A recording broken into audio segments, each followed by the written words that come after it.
Hi, welcome to another episode of Heat Check. I am John Devine, and with me is Anthony Chang.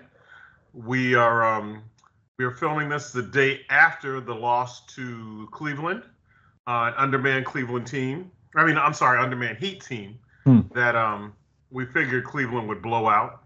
But Bam probably had his best offensive game of the season, and tried to carry it with a bunch of guys who don't normally play or who have been relegated to the end of the bench. So I'm not going to do all the talking on this one. So what did you see, Anthony, from last night's game? I saw culture.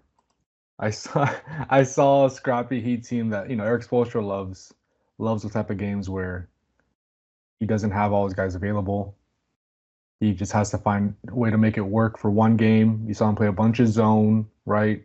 Um, Go run the offense through Bam, and they almost got it done. Look, they're up by 5 with 4:13 to play, and they scored 2 points the rest of the way. So just a continuation of kind of what we've seen the past month or so, where they've had a lot of encouraging performances, right? I mean, this is a Heat team without Tyler Hero, without Khalil Ware, without Andrew Wiggins, without 3 starters, plus without Jaime Jaquez and Nikola Jovic, 2 of your best bench players.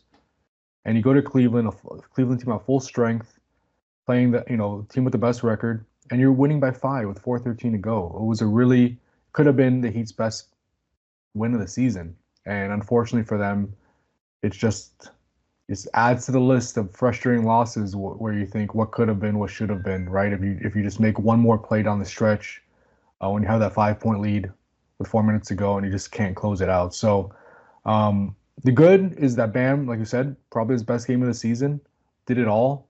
The jumper was flowing. They were running the offense through him. He was facilitating. He was rebounding, doing what he does on defense.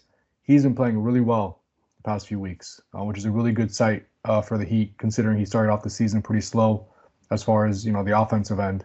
This is the kind of the Bam I think everybody expected entering the season, so that's good. But just the bad is just the continuous struggles to finish games, and we've seen that really since Jimmy's not even since the trade, since Jimmy has been suspended 3 times and then was traded. Since he's kind of been out of the lineup, we've seen the Heat struggle to finish games, and again, this was just a continuation of that. So Bam even hit threes. Let's not Yeah. downplay that. He hit threes. Um, your colleague Barry Jackson, he wrote, this is Thursday, so Thursday morning, he dropped a story about Bam. And one of the things that he talked about is how a lot has opened up because Khalil Ware was on the floor. But let's give Bam an extra shout out because there was no Ware yesterday. Right. And he was facing one of the few teams that go too big up front. And so you had 2 monsters up front, usually. But I will say in the story, he said something interesting. And he goes, with Khalil Ware, I get to conserve some of my energy because I don't have to play rim protector all the time either. But it does look like they have unlocked some stuff. Either Bam has figured it out, Spo's figured it out, or it's a combination of both. Yeah, I think Bam's explanation was a good one because I don't think the shots are really much different than what he was getting before. Into the same shots, just kind of they're going in now, right? I mean, last 15 games, he's shooting 58.8% on non-paint twos, which is like, I mean, if he could do that over his whole career, he'd be the best player ever. Obviously, he can't, right? Like Kevin Durant's a good mid-range shooter, and he shoots like upper 40s. That shows you how good 58% is. That's not sustainable. He's shooting well right now. He's on a hot streak. In the paint, non-rim paint shots, 52.5%. I think that was like 30% when he was slumping in the first few months. So some of it's just he's progressing to the mean. He was never going to shoot that poorly over the whole season, right? Now you're seeing the averages come up, kind of getting back to what he usually does, around 50% from the field is where he's at. Probably going to stabilize there. So yes, I want to give Bam his props because he's playing great. Do I think this is sustainable? No, I don't. I don't think this. It's kind of like the way every season we see with Bam. I feel like it's reversed this season, where past few years he started off great, made the All Star game, then he comes back from the All Star game and he can't make jumpers. That's what happens to a player that depends on mid range jumpers, right? He doesn't get a lot of shots at the rim, so he has to depend on his jumper to go in. And when they're not going in consistently, it doesn't look good. When they're going in consistently, it looks great. So I think some of it's that, and I do think there is some of it where Bam can he's not guarding the biggest player on the court every game. You know, Khalil Ware can take some of that responsibility off his plate. That helps Bam physically kind of stay fresher. He doesn't have to worry about banging with these bigs for rebounds every night, you know, being involved in every pick and roll because he's guarding the center. So I think that helps. But I do think a large part of this is just shots are going in right now. And you take it however you can get it, right? It doesn't matter like if it's sustainable or not. It's never as good as it seems with Bam, I think. And it's never as bad as it seems. He's going to be where he ends up. It's kind of like the same as you know, where he's ended up the past few years, 50, 52%, an average close to 20 points. And, you know, that's what Bam is at this point of his career. And that's an all-star, one of the best bigs in the league. And right now he's on one of those high points during the season. A couple things about Bam. Since the last time we spoke here in this format, Bam is now the all-time leader in double-doubles for the Heat. Yep. Passing Ronnie Cycli. I did not realize how quickly Ronnie Cycli amassed his double-doubles because I think it took Bam more than like almost 100 games more. Yeah. It was also a byproduct of the time. Let's just be honest. When you're a back-to-the-basket guy like Ronnie was in those days, you know, you're always near the basket.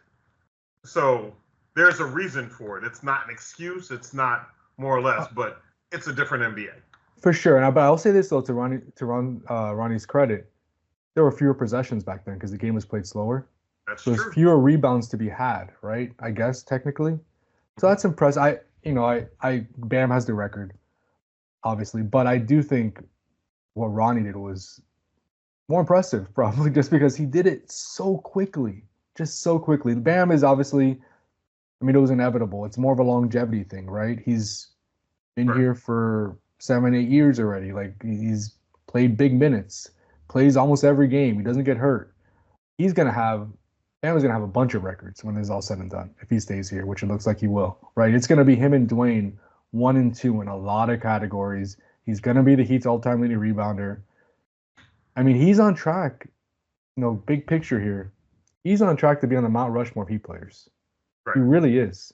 And people don't realize that, I think, but when he has moments like that, when he has that double-double record, and you kind of see, wow, you look back and you see all, you know, where he stands in all the records and like kind of the path he's on, he's going to be one of the best Heat players ever. And if he wins a championship, obviously that's kind of the one thing that he needs to do to be on the Dwayne Wade, you know, that type of level. But whether he gets there or not, he's going to be on this path, Mount Rushmore of Heat players, which I think is really impressive.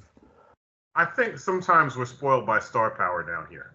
And when I say that, look, Pat has built, as part of the Heat culture, he also has built a culture of whale hunting, which means, you know, you can go back, which means picking up Tim Hardaway, picking up Zoe, trying to go get Jamal Mashburn to see if there was a next level to unlock.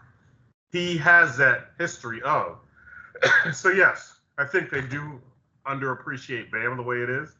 But there is something to be said for knowing what you're going to get every single day.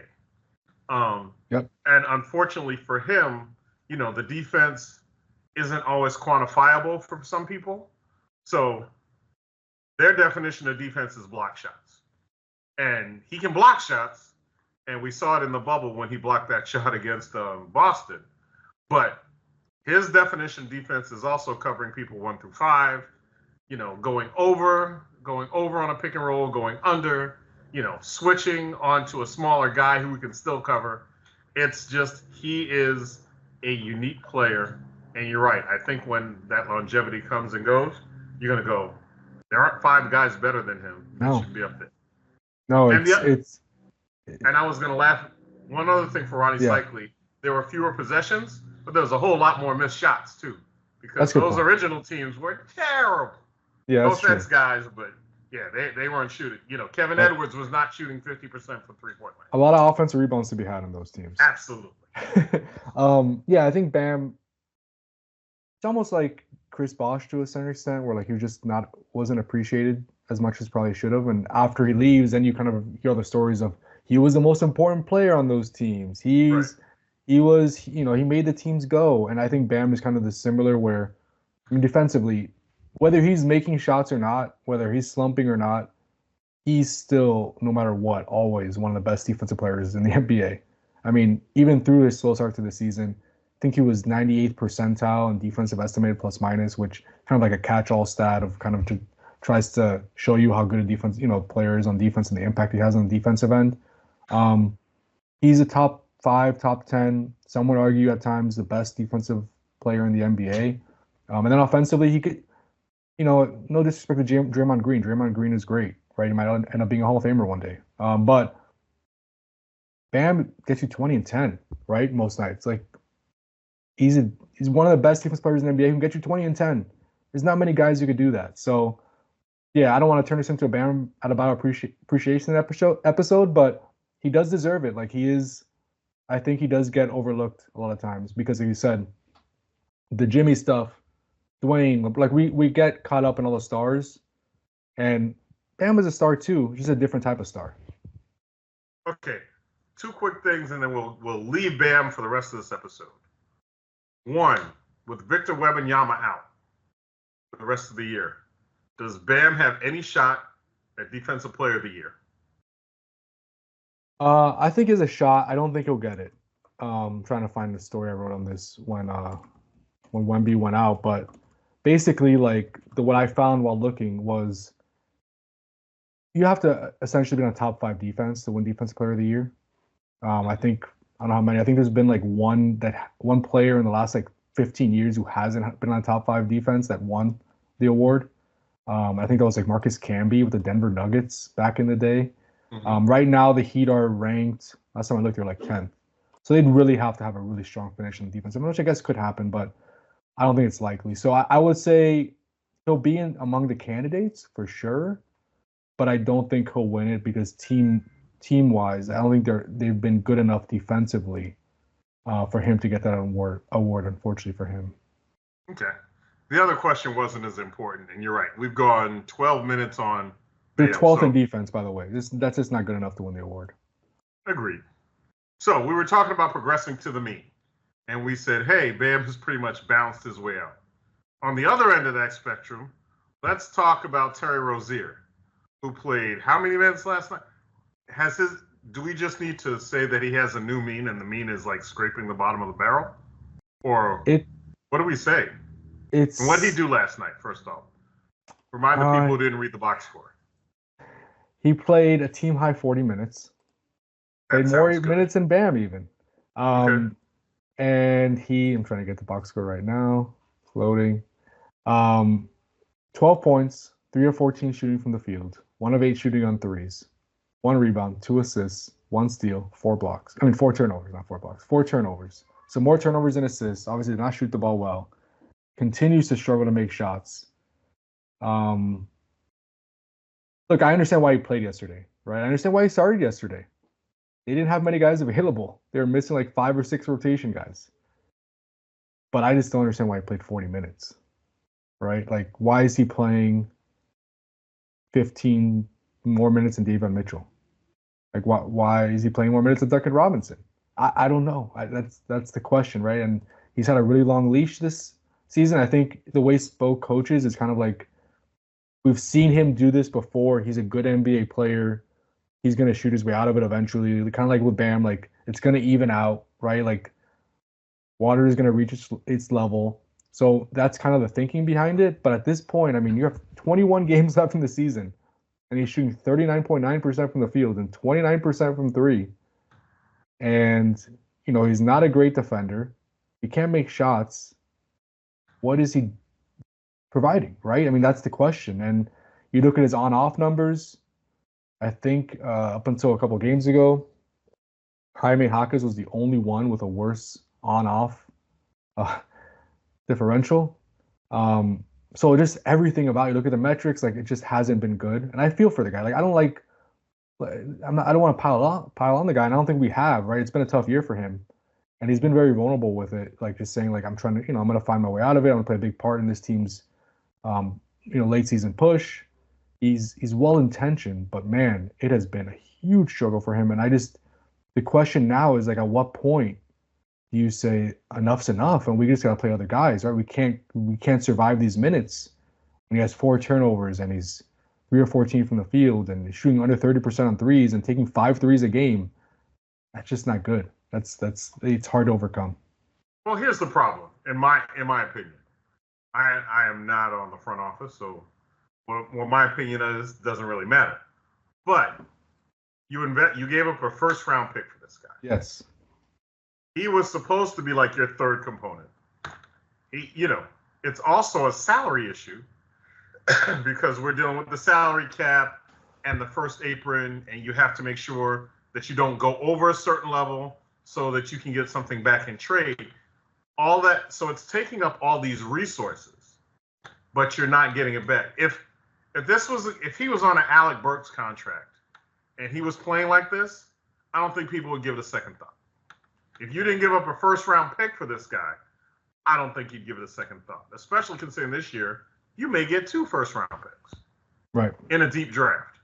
So I think it's unfortunate timing that he's picked now to play his worst season. The other thing is, especially with guards, and we're gonna go way back. It's the Isaiah Thomas effect.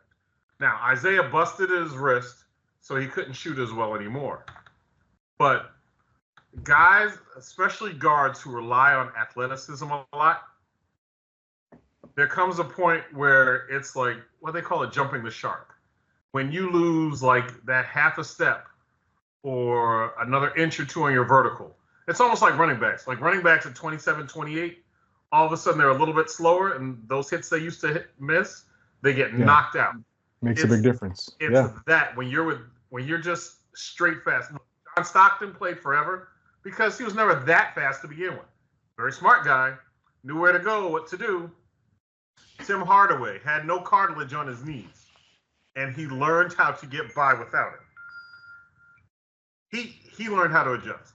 But when you have guys who are very fast, when they start out and they run and they jump through the gym, and all of a sudden you find out that their decision making isn't as good as you thought it was before, or all those sorts of things, that's when it comes back to haunt you. And I think we may be at that age group where that's the problem. It's either adjust or this is what's going to happen.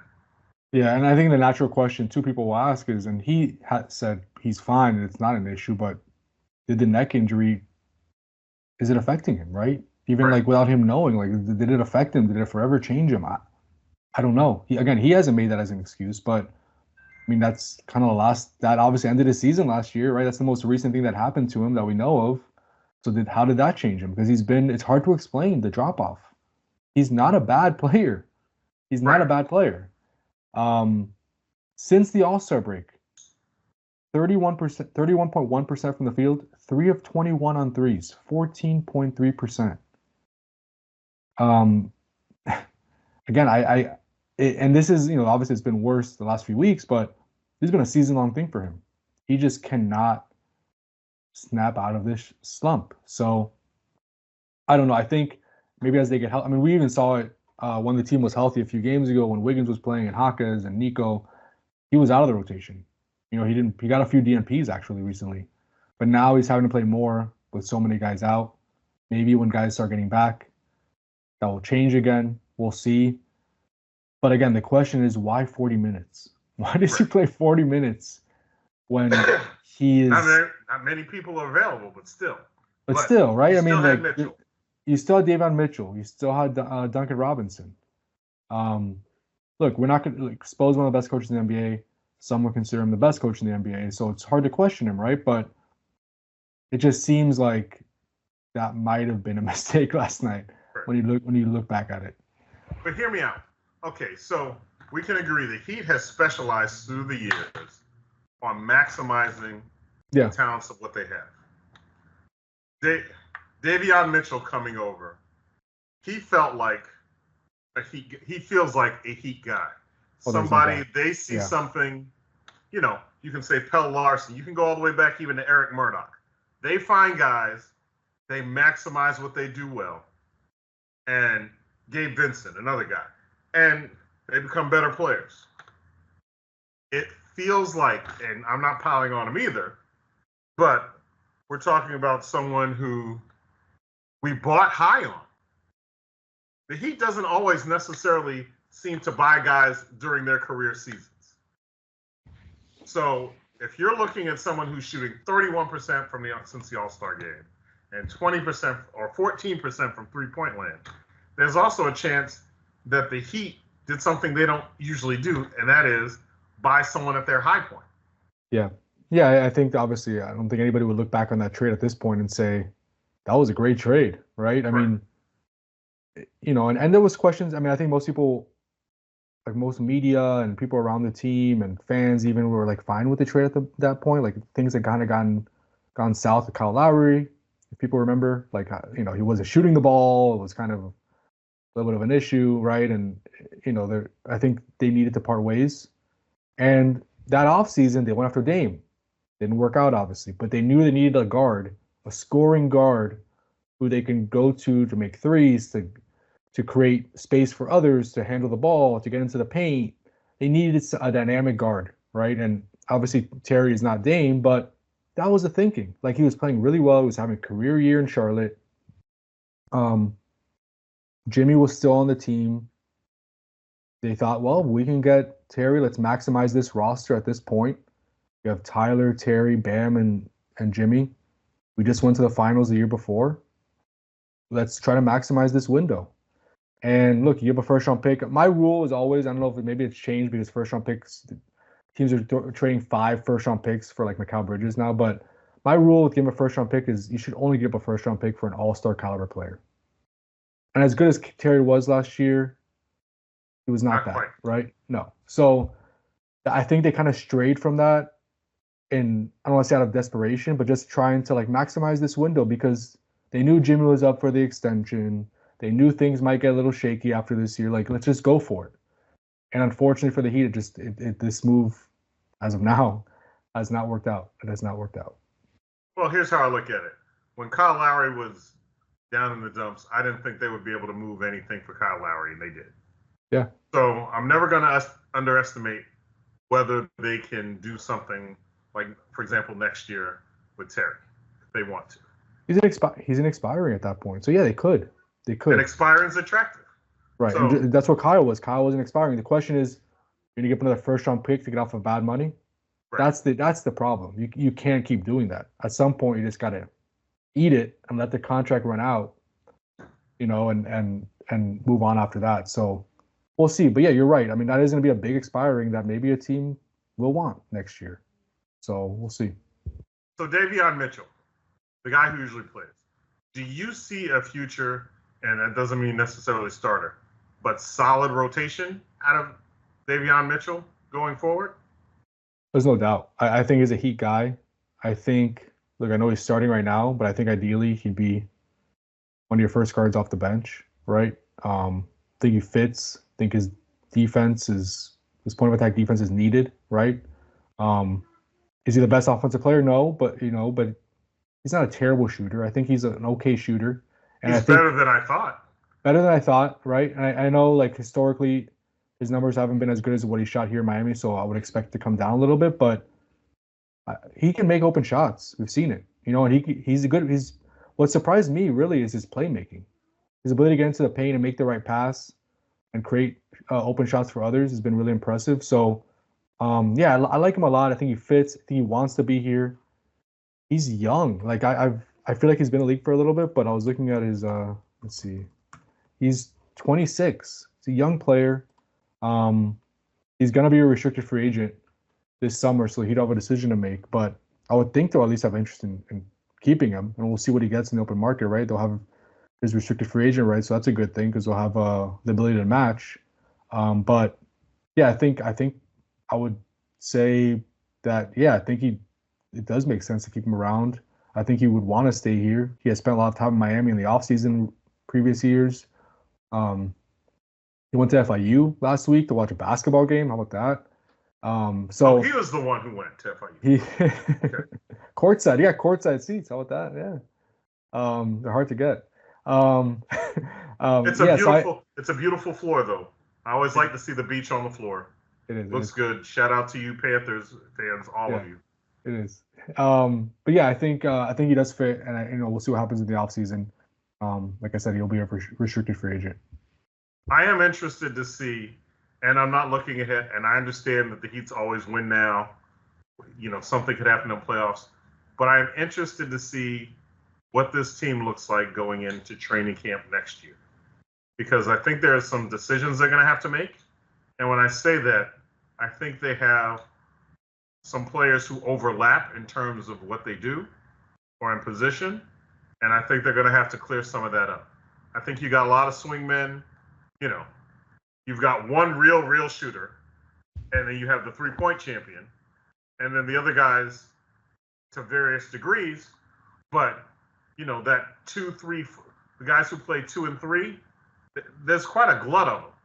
And to see how they are going to clear that up. And I'm also interested if they have 2 picks and one of them is a lottery pick, like I said, a deep one. And after they make those picks, what does that change for what they need? You know, was it your story or Barry's? But they were talking about guys who may fit in that range. And that Duke sharpshooter, what's his name? Canuppler? I can't pronounce his name. But it's not Cooper Flagg, people, so you don't have to correct me. Say Cooper Flagg. No. But there's another swingman who can really shoot the lights out. He's from the Michigan area. But he can also pass.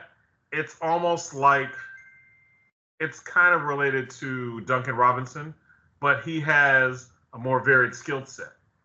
And if you have a pure shooter who can pass the ball and who can play make for other people, how does that change the look of this team? You put him on the floor with Tyler Hero, you know, how does that change everything? You know, you put 2 guys in there who are legit shooters from your draft picks. Okay, what do you do with this squad now? I think that could prove to be very interesting. We look at the record and we go, you know, around 500, that's boring. For a 500 team, there are some very interesting questions that have to be addressed. Oh no, I think that's the biggest thing over the next month or two. However long the season lasts, we know they're going to be in the play-in almost definitely, right? We know they're going to face either Cleveland or Boston in the first round. Probably not going to go well. So I feel like we kind of know where this is heading, but there are some, these are important weeks for some players, right? Duncan Robinson, you mentioned him. He's approaching an offseason where he has an early termination option on his contract where he could become a free agent. If he doesn't exercise that, the Heat then have until July 8th to, only $9.8 million of his $19.8 million salary for next season is guaranteed. So they could waive him and just save the $10 million. How does Duncan Robinson play over the final few weeks? How does Khalil Ware continue to develop? Is he a guy that's totally untouchable except for like the top 10 players, or is he a guy you would include in a trade? Terry Rozier, right? How does he finish off the year? How does Andrew Wiggins kind of fit next to Bam and Tyler? Like, there are some really important questions, like you said, to be answered next few months. So to me, that's the biggest thing over this, the last 21 regular season games and however the postseason, long the postseason run lasts. Some guys have some things to prove and to show. Another guy, Davion Mitchell, right? We just talked about him. He's going to be a restricted free agent. Does he continue to impress where the Heat say, we need to keep you, right? I mean, where does that head? So, yeah, I think there are a few guys in the rotation that need to show something. Jaime Jaquez, same thing, right? It hasn't been a great year for him. When he gets back, how does he finish out the year? Yeah, I mean, you could pretty much point to anybody in the rotation, and there's something for them to do on their to-do list over these last few weeks. So, yes, so for those of you who claim to be true Heat fans, there is something for you to watch in the last part of this season. So, when we get in little comments, I don't want to hear there's nothing worth watching. I'll see you guys next year, because that means you're not paying attention. Yeah. And my other thing is, okay, Davion Mitchell or not, who is going to be that other lead guard that you need? You've got to have somebody else in that backcourt who can light it up. And I think there's a place for Mitchell, and I think this is a good home for him. If you're depending on him to back up both guard spots and be a bulldog on defense and disrupt it, perfect. Maybe he develops into something more, don't know. But you can't count on that. You can't lock that in and say, this is what I'm going to get out of him. You can't do that right now. Let him prove you wrong. It looks like he's got the mentality where he'll do his best. And how does Wiggins fit, right? Like we just said, like how does he fit as that third guy next to Bam and Tyler? The Spo said it before he got hurt, before he turned his ankle, that we want Wiggins to get downhill. It's a different role than he's used to in Golden State. We need him getting to the paint, putting pressure on the defense, creating space for others, be more aggressive than he was in Golden State. So this is new for Wiggins. Like, you could kind of see him getting more comfortable the last 2 games before his injury. Then he got hurt. He's been out now for a week or so. Yeah, that's going to be interesting to see too. Like, how does he continue to kind of fit into what the Heat want from him? Because it is different than what he's used to in Golden State. So, and people forget, he was the #1 pick in the draft. Physical tools, he had them all over the place. It's not like he is not like 35 years old and he can't quite run like he used to, and he can't quite jump like he used to. Now, the mindset, I'm not a shrink. Can't tell you that part. But there are tools there, and we do know that the Heat's player development is second to none. Yeah. So let's watch to see how that turns out. Okay, we got a couple. Go ahead. Just got the injury report. So okay. Real quick, because that has been a big topic of conversation here with so many guys out. Josh Christopher out, G League. Jovic obviously still out with a broken hand. Drew Smith out, Achilles. Khalil Ware is still out with a sprained knee.